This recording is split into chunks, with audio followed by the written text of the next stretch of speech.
Familia querida, el Señor les bendiga y les guarde. Un líder necio. Primera de Reyes 12, del 1 al 11. Roboam fue a Siquem, porque todo Israel había venido a Siquem para hacerle rey. Y aconteció que cuando lo oyó Jeroboam, hijo de Nabat, que aún estaba en Egipto, a donde había huido delante del rey Salomón y habitaba en Egipto, enviaron a llamarle. Vino pues Jeroboam y toda la congregación de Israel y hablaron a Roboam, diciendo: Tu padre agravó nuestro yugo, mas ahora disminuye tú algo de la dura servidumbre de tu padre y del yugo pesado que puso sobre nosotros, y te serviremos. Fíjese, cuando escuchamos la historia de Salomón y de sus logros y sus riquezas y todo eso, no notamos algo que sale a superficie inmediatamente acá. Es que Salomón oprimió a su pueblo con tal de lograr grandeza. La Biblia dice claramente: no amontones caballos, no amontones oro, no amontones esto, no te busques mujeres extranjeras. Todas esas cosas que le advirtieron a Salomón, él la hizo. Y dice que Salomón no escuchó a los profetas de Dios y no escuchó a Dios cuando le advirtió. Parece que tampoco escuchó a su pueblo. ¿Ok? Qué triste cuando tú, con tal de enriquecerte, haces lo que sea, ¿verdad? Y entonces aquí, Efraín, que es la tribu que encabeza 10 tribus de Israel, le dice al hijo de Salomón: mira, baja un poco de todo lo que hizo tu padre y te serviremos. Sin embargo, aquí hay entre líneas, mire, en diplomacia se dice que en diplomacia se dice solamente un 20% y se interpreta el 80%. Y aquí está pasando lo mismo. Usted tiene que interpretar el 80% de lo que está pasando aquí entre líneas. Porque fíjese que dice que el hijo Roboam, que es el hijo de Salomón, se va a Siquem, a Efraín, a coronarse. Él debió coronarse en Jerusalén, pero parece que él toma una decisión política y se va allá a Efraín para que lo coronen. ¿Ok? Eso es el primer paso, que para mí está mal, porque él debió primero quedarse en Jerusalén. Lo que pasa es que a veces por honrar, por apaciguar a la gente, queremos tomar decisiones políticamente correctas. Y él se fue para donde la gente de Efraín para coronarse, cuando el centro religioso que Dios había establecido está en Jerusalén. Él debió confiar primero en Dios y coronarse en Jerusalén e invitar a la gente de Efraín para allá y escuchar la dirección de Dios, no la dirección del hombre. Y se va para Efraín para coronarse, por un lado. Por el otro lado, la gente de Efraín que le dice: te vamos a servir para siempre. Al mismo tiempo mandaron a buscar a Jeroboam, que estaba en Egipto, el que le salió corriendo a Salomón y que se rebeló contra Salomón. Ok, entonces, y que aunque es cierto que lo habían ungido, él tenía sus intenciones claras. Entonces, vemos que Efraín está jugando una carta doble. Por un lado le dice a Roboam: no, está bien, te vamos a servir. Pero por el otro lado, Friakiti manda a buscar a Jeroboam, como quien dice: sí, pero yo tengo mi plan B para ti. Ok. Entonces, aquí dice que, y lo otro que le dice es: tu padre agravó tu yugo sobre nosotros. Y vemos cómo el afán de Salomón de enriquecerse creó una fractura en este pueblo. Y estaba todo listo para cumplirse entonces la profecía que Dios había dado de que 10 tribus se iban a separar, a que Israel se iba a dividir en 2 tribus y en 10 tribus. ¿Ok? La pregunta para usted que le dejo es: ¿qué hubiese pasado si el hijo de Salomón se arrepiente de todo corazón y dice: mi papá te dio la espalda, Señor, pero yo me arrepiento y yo te ruego? ¿Qué hubiese pasado? Yo creo que Dios cambia la historia, el designio que había hecho. ¿Usted sabe por qué? Porque hubo un hombre llamado Manasés, que la Biblia dice que fue uno de los peores reyes que tuvo Israel y que llenó Israel de lado a lado de sangre. Y él hasta sacrificó su hijo a los ídolos paganos. Y Dios lo desechó y dijo una profecía terrible contra este hombre.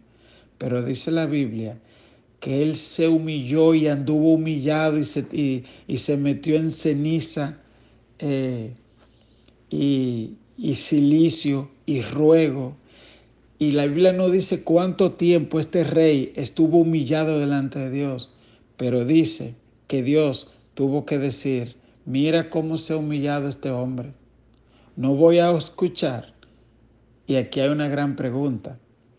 ¿Puede el hombre cambiar el designio de Dios? La respuesta es sí, sí puede. ¿Usted sabe por qué? Ese sí no es absoluto, porque hay cosas que Dios en su eterna voluntad y soberanía decide que no hay nada que hacer.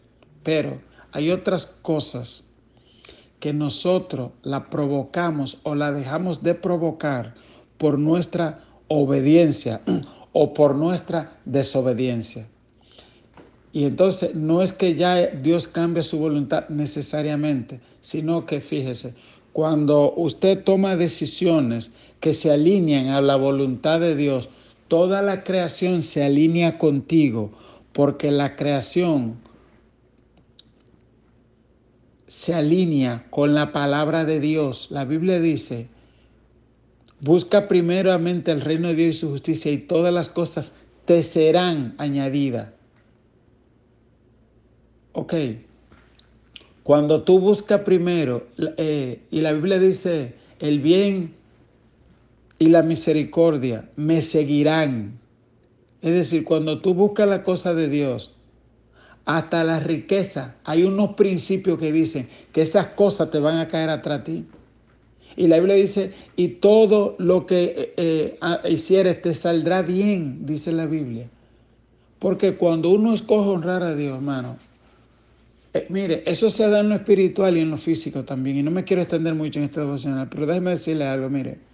Por ejemplo, cuando tú escoges estudiar, prepararte, crecer no solo en lo académico o en lo intelectual, sino también en la sabiduría, en escuchar el consejo sabio de la gente, tú tomas decisiones que hacen que la gente quiera estar contigo.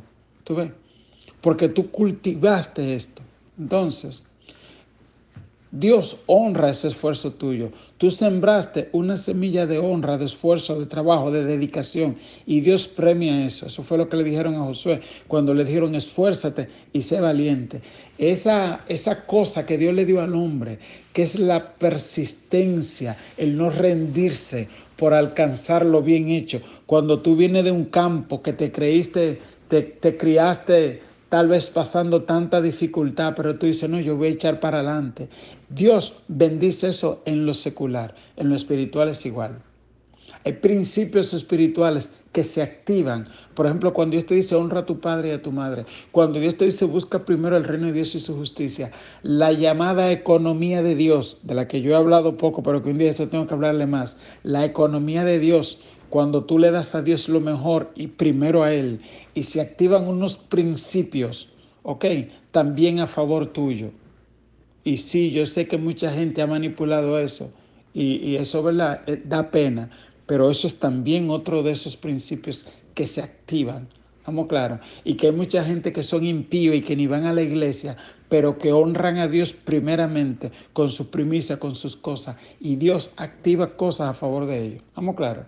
Entonces, eso se activa tanto en lo positivo como en lo negativo. Entonces, Roboam activó eso en lo negativo. ¿Cuándo? Cuando fue a agradar al hombre antes que a Dios, número uno. Número dos, cuando esta gente le hace a él una posible oferta. Si en ese momento Roboam se humilla de todo corazón y dice, reconozco, Señor, que mi papá fue necio delante de ti, que te desobedeció, derribo esos altares que construyó, hecho esto, aquello, y se humilla de corazón y busca el consejo de la gente que teme a Dios, como decimos los dominicanos, otro gallo cantara.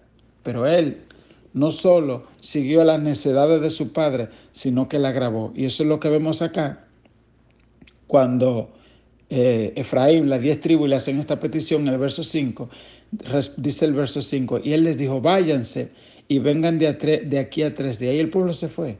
Entonces el rey Roboam pidió consejo de los ancianos que habían estado delante de Salomón su padre cuando vivía y dijo, ¿cómo aconsejan ustedes que responda a este pueblo? Y ellos le hablaron diciendo, si tú fueres hoy siervo de este pueblo, oiga lo que le dijo, en vez de tú verte como un rey, preséntate como siervo de ellos.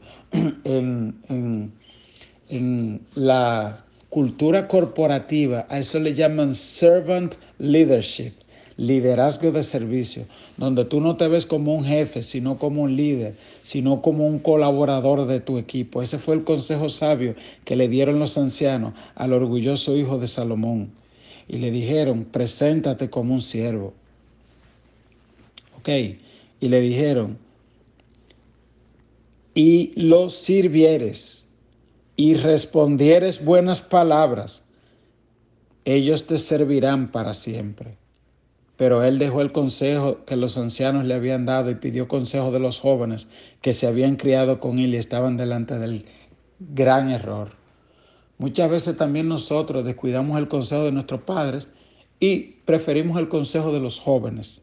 Y ahí viene el problema. La decisión que tomó este muchacho le afectó al reino de Israel, provocó la división y le afectó al resto de su vida. ¿Ok? Dice la Biblia, fue donde los jóvenes que se criaron con él. ¿Cómo aconsejan ustedes que respondamos a este pueblo que me ha hablado diciendo, disminuye algo del yugo que tu padre puso sobre nosotros? Entonces los jóvenes que se habían criado con él le respondieron diciendo así, así hablarás a este pueblo que te ha dicho estas palabras. Tu padre agravó nuestro yugo, mas tú disminúyenos algo, así le hablarás. El menor dedo de los míos es más grueso que los lomos de mi padre. Ahora pues, mi padre os cargó de pesado yugo, mas yo añadiré a vuestro yugo. Mi padre castigó con azote, mas yo castigaré con escorpiones. Ya usted sabe. Y hasta ahí llegó la unidad entre las 12 tribus. Mañana continuaremos detallando un poquito cuál fue el desenlace de esto, pero ya usted puede anticipar lo que se le vino sobre este hijo de Salomón. Que el Señor nos ayude a ser sabios, a llevarnos de consejo. Por alguna razón Dios no puso todo su consejo en la cabeza de un solo hombre. Él distribuyó sabiduría. Tenemos que escuchar primero el consejo de Dios en las palabras, en las Sagradas Escrituras. Jesús dijo, aprendan de mí que soy manso y humilde de corazón. Recuerda que Jesús lavó los pies de los discípulos. Dijo, el Hijo del Hombre vino a servir y no a ser servido. Ese fue precisamente el consejo que le dieron. Dejar, no ser egoísta, ser servidor en vez de buscar ser servido. Lo mismo que hizo Jesús. Que el Señor nos ayude a ser en este día líderes, siervos, como dicen en inglés, servant leaders. Dios te bendiga, Dios te guarde.